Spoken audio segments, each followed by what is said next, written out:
cauchemar quand je suis sorti du brouillard, sorti du Salut à tous et bienvenue pour ce bonus numéro 21. Eh ouais, il arrive proche, mais parce qu'il s'est passé un truc super important pour moi. J'en ai déjà parlé à un autre moment, mais j'avais dit que j'en parlerais pendant ce bonus. En fait, je vais aborder plusieurs petites choses. Je vous ai parlé du ventre, ouais, j'ai une fiche que vous voyez pas là. Le ventre, ce sera un des sujets. Les emmerdeurs, ou les gentils embêteurs, il y a les deux. Ce sera un deuxième sujet. Michael, ce sera un troisième sujet. Et le troisième sujet bis, parce que Michael m'a parlé de ça, et ben je parlerai des petites blessures au cours des exercices. Donc, on va d'abord commencer par le sujet numéro 1. Et ouais. En 1, le sujet numéro... C'est vrai que c'est pas très original. Vous avez raison. Mais bon, c'est comme ça. Du coup, le ventre. Il y a donc, en 2009, j'ai commencé à me prendre en main. Ça m'a pris 1 an et demi pour perdre du poids.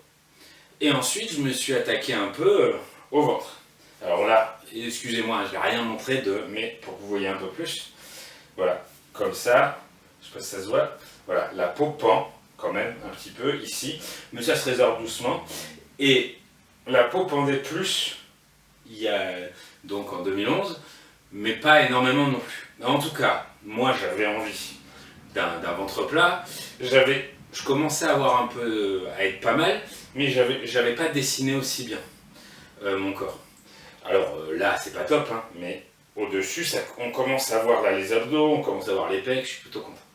Bon bref, en tout cas à l'époque, le ventre. Je lui ai mis des crèmes, j'en ai déjà parlé, les douches froides, etc. Peut-être que ça marchait un peu, mais pas assez. Je me suis renseigné. Je suis même allé voir, je suis même allé voir un chirurgien plastique. Toi, mon con, si tu me vois, je te salue pas. Ouais. De toute façon, je l'avais dit dans les premières vidéos, je mâche pas mes mots.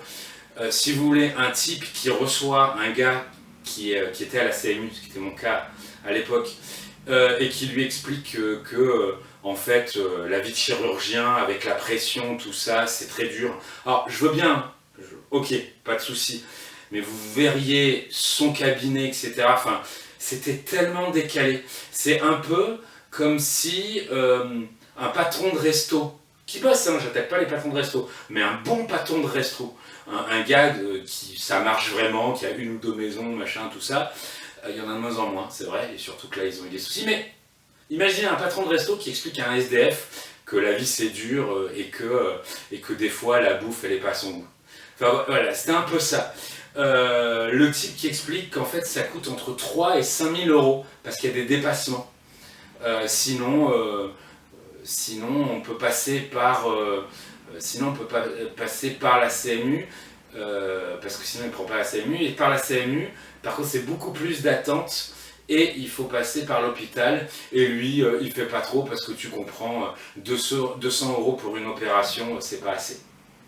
Oui, alors je ne connais pas la durée de l'opération, hein, mais c'était calé dans l'après-midi, ça doit pas être très long. Ok, on me dira la pression de se rater, ce que vous voulez, bah excusez-moi, j'assume, je suis un con. Moi les gars comme ça je comprends pas en fait.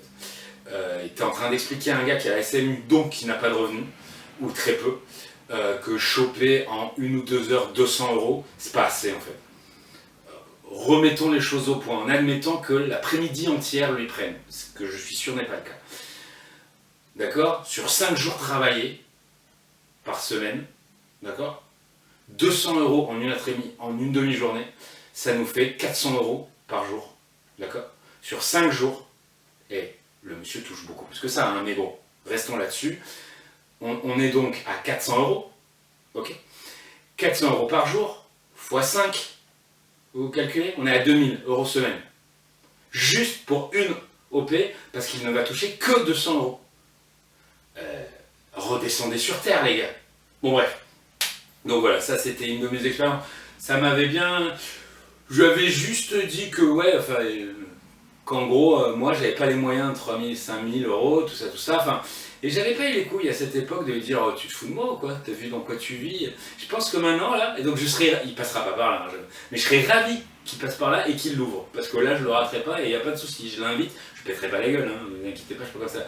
Mais je l'invite où il veut, même je paye maintenant, s'il veut. S'il a l'indécence d'accepter, il n'y a pas de problème, je raque. Et je lui expliquerai mes 4 vérités. Ou ces 4 vérités, ou les 2. Bon bref. En tout cas, voilà. Sinon, j'ai eu la joie d'aller voir à la Sécu, parce qu'à la Sécu, dans certains cas, c'est remboursé. Et donc j'y suis allé, et là, madame, si vous me voyez pareil, hein, vous ne me verrez pas, j'ai été reçu par une adorable dame qui, elle, est fonctionnaire et qui n'a pas le choix, qui travaille à la Sécu, qui fait ce qu'on lui dit, et qui du coup m'explique que c'est soumis à mesurer. Donc on fait venir quelqu'un, en général c'est plus pour les femmes enceintes, les problèmes ce qu'on appelle de tablier, c'est-à-dire la peau qui est, on a beaucoup perdu et ça tombe vraiment. Et en fait elle a son double décimètre, et elle a une taille, c'est-à-dire que si votre peau tombe à 10 cm ça marche pas, si elle tombe, je crois que c'était 20, mais je suis plus sûr de moi, hein, donc il me semble que c'était 20 ou 27, donc voilà, il faut que ça tombe au niveau du pubis, tu vois. Voilà, le pubis. Donc, du coup, elle m'a expliqué, j'ai expliqué ce que j'en pensais, elle y était pour rien. J'ai expliqué qu'heureusement j'avais le moral, mais que quelqu'un d'autre aurait pu, j'avais perdu 45 kilos, je crois. Mais quelqu'un d'autre, alors moi je les ai repris, mais bien plus tard et pour d'autres raisons. Mais quelqu'un d'autre pourrait être complètement dégoûté, se remettre à déconner et partir dans l'autre sens en obésité encore plus morbide que ce que je pouvais être. Et là, pour le coup, ensuite, je trouvais ça ridicule qu'on n'étudie pas les cas, les machins, les trucs. Bon, en tout cas, ça n'avait pas été possible. Ça m'avait un peu miné quand même, mais bon, j'étais passé à autre chose. Voilà pour ce qui est. Alors, juste détail, il faut savoir que c'est une opération dite, en tout cas c'est comme ça qu'elle m'a été présentée, très très lourde. En gros, on vous fait un grand sourire, ce qu'on m'a expliqué. Donc, s'il y a des médecins, s'il y a des gens qui savent mieux que moi, n'hésitez pas, hein, mais on vous fait un grand sourire de là à là. Et si j'ai bien compris, on coupe, on enlève, et on fait dire bonjour A avec B, quoi. Et on enlève tout ce qui est, et on a enlevé tout ce qui est au milieu. Mais le truc, c'est que c'est très lourd, psychologiquement, c'est pas vide de sens, et c'est pas vide non plus sur l'impact sur le corps. Il faut rester alité, je crois, 1 mois. Après, il y en a qui peuvent ne pas être alités, etc. Mais voilà, ça implique de pas trop bouger, de faire gaffe. Pour quelqu'un comme moi qui fait ses exercices et tout, c'est compliqué. Enfin bon, bref. Du coup, tout ça relié, je veux y arriver tout seul. Et pas question que je m'arrête de faire des exercices ou de bouger pendant 1 mois. C'est ce qui m'a coûté avec mon opération, le fait de reprendre mes mauvaises habitudes et de regrossir. Donc non, voilà. Du coup, le CF, la vidéo où j'en avais parlé, pas pour moi. Si vous êtes concerné et que vous vous sentez, allez-y, hein. Je dis juste que moi, voilà, c'est pas mon truc. J'avais dit que je parlerais de mon expérience. Voilà, ça ne vaut que ça, hein. C'est-à-dire pas grand-chose. Il n'y a aucune autre prétention. Voilà pour le premier sujet. Le deuxième sujet, j'ai déjà oublié, il faut que je regarde mes petites fiches quand même. Les emmerdeurs. Ah, j'aime bien en parler, j'en parle de temps en temps. Alors, dans les emmerdeurs, il y a aussi les gens que vous aimez, hein, et d'ailleurs, voilà. Qui peuvent s'inquiéter, qui peuvent machin, ça j'en ai parlé au tout début, j'en ai reparlé après. Et du coup ça me fera un lien avec Michael tout à l'heure. Donc, les emmerdeurs. Il y a un moment, j'entends bien, hein, même quand c'est pour une bonne cause, en fait il faudrait que vous testiez d'être en train de faire quelque chose de pénible, sur lequel vous êtes concentré, soit pour le boulot que vous n'avez pas envie de faire, mais qu'il faut que vous finissiez, soit vous êtes en train de faire des exercices, c'est dur, vous vous forcez, et vous continuez à faire, et là, il y a un enfant, ou quelqu'un que vous aimez, enfin n'importe qui vient et qui vous parle. Moi ça me met dans un état, que je suis concentré à faire quelque chose de difficile, que je me force, et qu'on vient et qu'on me draine de l'énergie. J'ai juste envie d'hurler, de fracasser, enfin voilà. Et ben, c'est un peu ça en termes moral. Quand les gens viennent voir, ah quand même, t'es sûr de toi. Vous êtes dans votre truc. Déjà, c'est suffisamment dur. Alors attention, je vais pas à me plaindre. J'ai décidé, je fais. Donc je suis un peu dans une posture bizarre, parce que moi, quand j'ai décidé de faire, je fais. C'est pas si dur que ça, mais c'est pas facile non plus. Enfin, je veux dire, à tout moment, si je déconne, je peux repartir, je peux remanger. D'ailleurs, la preuve, en ce moment, c'est un peu dur. C'est un peu compliqué parce que, bah voilà, quand on a commencé à faire un peu des excès, on trouve des solutions. On va faire plus d'exercices. Là, moi, ça fait quelques semaines que j'ai repris le vélo, que j'ai ressorti mon vélo qui était dans un garage. Du coup, j'en fais, bah, quand je fais un peu des excès, j'en refais. Le problème, c'est que je me rends pas service parce que du coup, je me permets des excès. Mon corps, qui est un alcoolique de la bouffe, comme j'aime le dire, et ben du coup, lui, il s'habitue à plus de sucre, plus de graisse, etc. Donc, la seule solution, c'est pas pour rien, pour les alcooliques, pour les drogués, il n'y en a qu'une, c'est l'abstention. Nous, on mange, on n'a pas le choix, il faut qu'on mange. Donc, imaginez-vous bien, d'ailleurs, je fais une petite digression, les alcooliques le disent bien, alors je me permets, mon père l'a été, il m'emmenait quand j'étais plus jeune à la Croix-Bleue, c'est un des organismes qui aide les gens à lutter contre l'alcoolisme. J'ai entendu beaucoup de témoignages, vu beaucoup de gens différents, c'est un domaine que je connais bien, en tout cas que je connaissais bien il y a 20 ans. En tout cas, beaucoup ont dit, je les ai entendus dire, qu'un des trucs les plus difficiles, il y a deux choses difficiles pour eux, c'est quand les autres le font, donc à des soirées, etc. Ça, il faut passer un cap. Moi, ça va. Quand quelqu'un d'autre prend... Par contre, il disait, à chaque fois qu'on boit, de façon festive, même si je bois mon jus d'orange, ça me rappelle, donc pareil, les clopeurs, peut-être que eux, ils voient le fameux, je bois mon café et avant, la petite clope après le café. Et c'est là où c'est le plus dur. Bon, ben, imaginez-vous que nous, à chaque fois qu'on mange, c'est-à-dire 3 fois par jour, et ben nous, tout ce qu'on a envie, c'est de se défoncer en fait.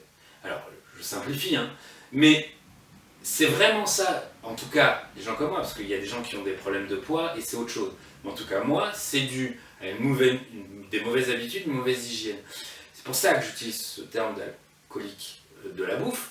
C'est qu'en fait, bah, moi, tout ce que j'ai envie, c'est de sucre, de gras, etc. Quand dans une longue période, je gère très bien, tout est nickel, le corps ne demande plus rien, mais dès que on reprend un peu de sucre, là, le corps, c'est « Ouah, vas-y, rajoute de la chantilly !» Et ça, c'est chaud à gérer, et c'est chaud, quelle que soit votre volonté, quelles que soient vos habitudes. Donc voilà, essayez de réfléchir à des moments où vous vous êtes forcé à faire quelque chose, à des moments où vous étiez tout seul dans votre coin, quoi que ce soit, où vous aviez une habitude et vous avez lutté contre cette habitude, pensez à ça. Et du coup, peut-être que vous réfléchirez à 2 fois. Ensuite, de la même façon, j'entends bien que vous vous inquiétiez, mais t'as les joues creusées ou machin ou quoi. Enfin, les gars, avant que quelqu'un qui ait des soucis de poids, alors l'anorexie c'est encore autre chose, mais avant que quelqu'un qui soit très gros en vienne à être trop maigre et machin, oui, ça peut arriver, mais vous avez de la marge. Essayez de vous sortir la vision, l'habitude que vous avez de lui. Vous vous rendez pas forcément compte, et je vais faire ma psychologie de kitchenette, c'est bien confortable des fois d'avoir une vision d'un pépère nounours, d'avoir son pote ou sa copine bien gros, bien gras. Vous vous l'êtes pas dit consciemment, c'est sûr, mais quand il change, bah c'est votre quotidien qui change. Et du coup, ah ouais, mais non, c'est dangereux pour toi. Déjà, foutez-lui la paix. Attendez de voir.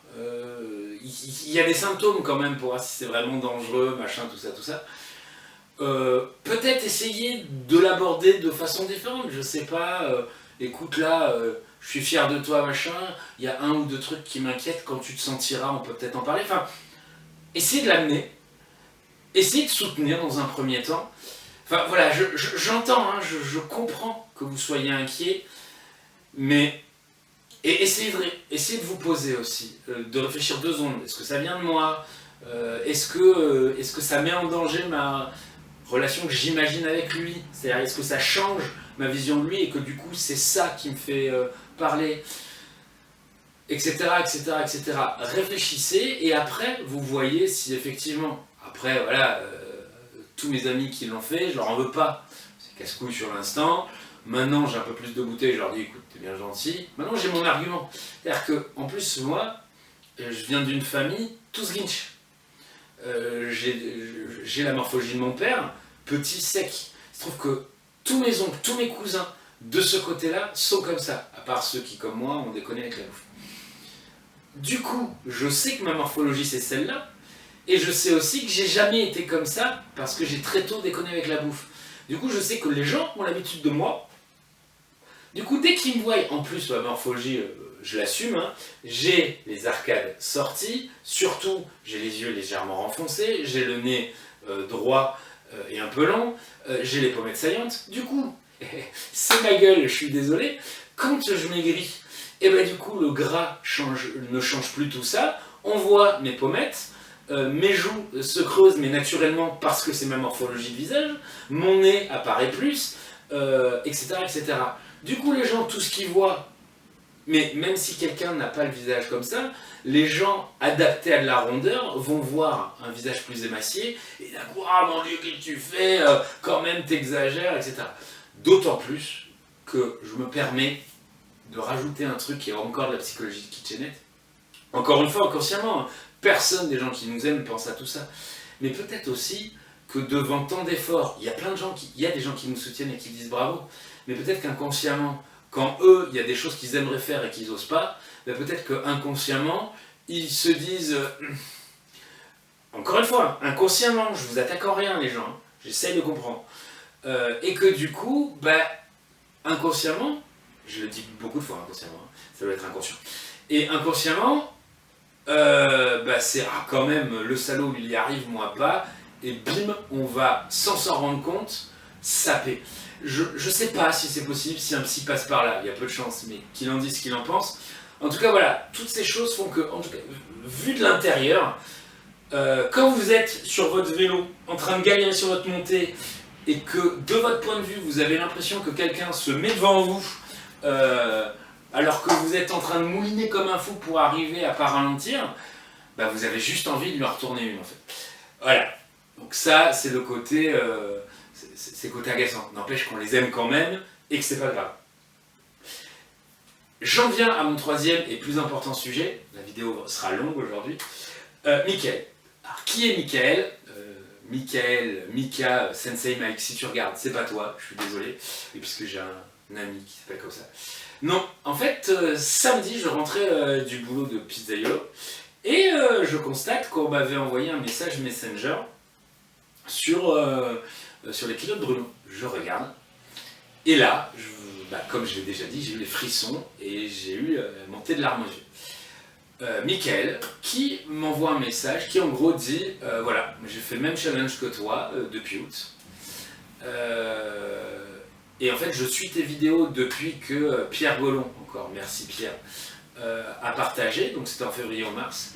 Il est parti de 130, là il est à 100,4 et il était à 116 à ce moment-là, en février et mars. Et en gros, je lui ai donné un coup de boost, en tout cas c'est ce qu'il dit. Je me permettrai pas de.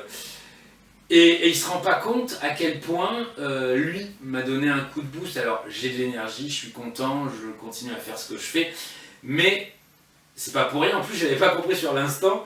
Il me dit vidéo du 2 juillet, dans ma tête c'est tiens, il récupère mes vidéos. Donc moi je lui envoie tu comprendras à quel point c'est important pour moi quand tu auras vu la vidéo bonus 20. Il aurait pu me répondre mais t'es con ou quoi, la vidéo du 2 juillet c'est la vidéo bonus 20. Et oui.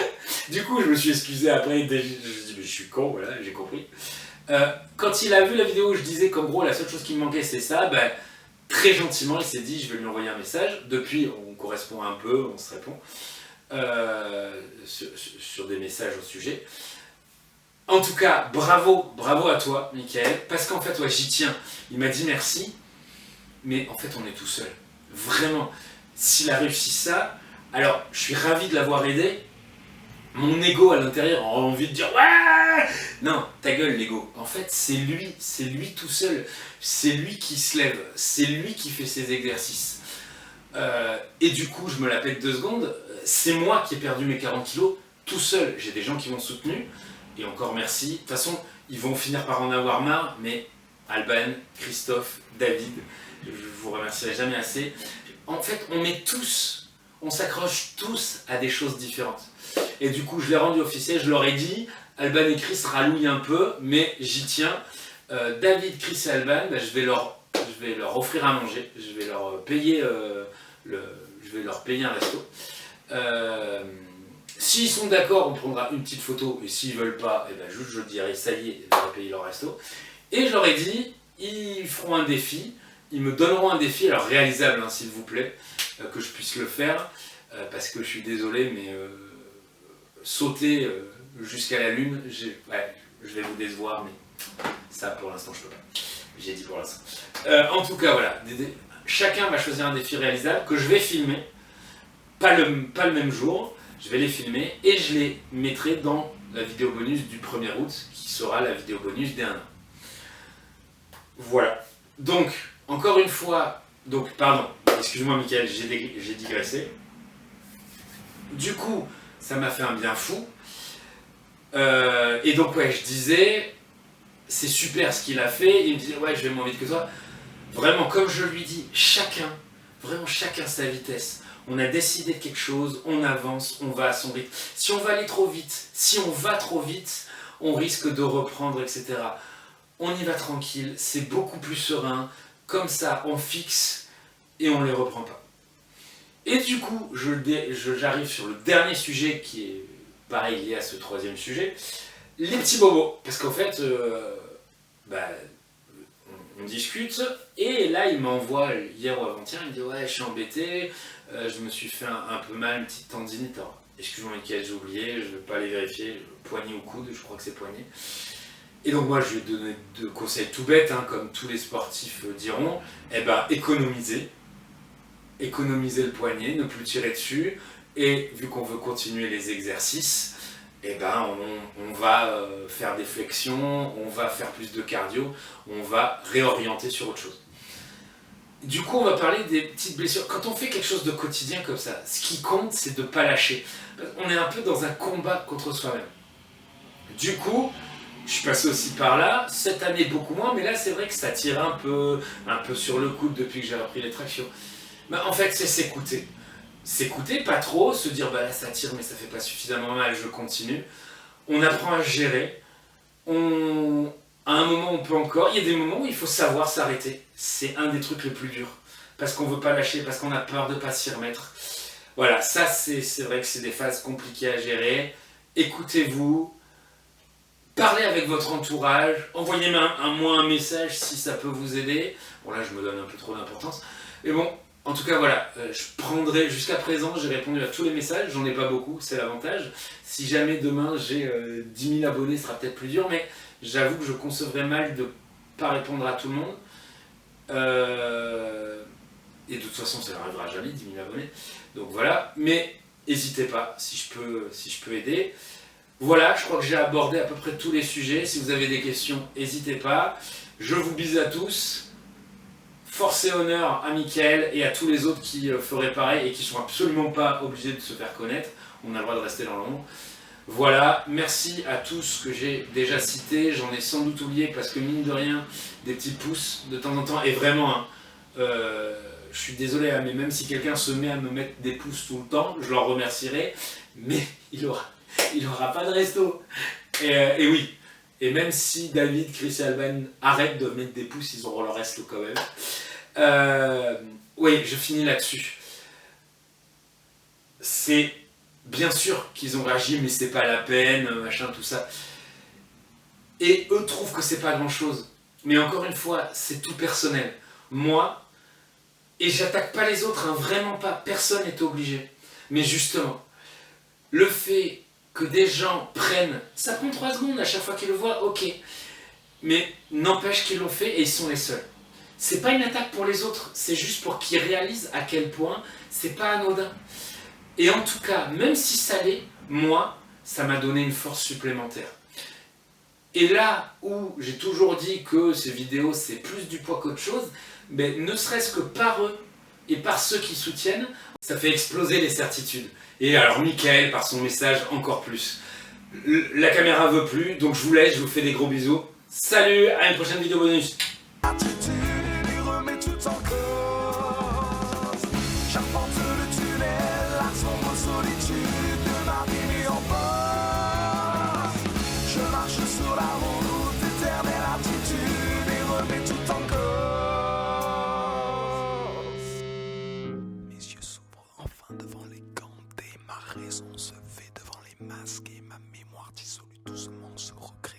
que j'aimerais pouvoir crier. Brusquement je réalise ma vie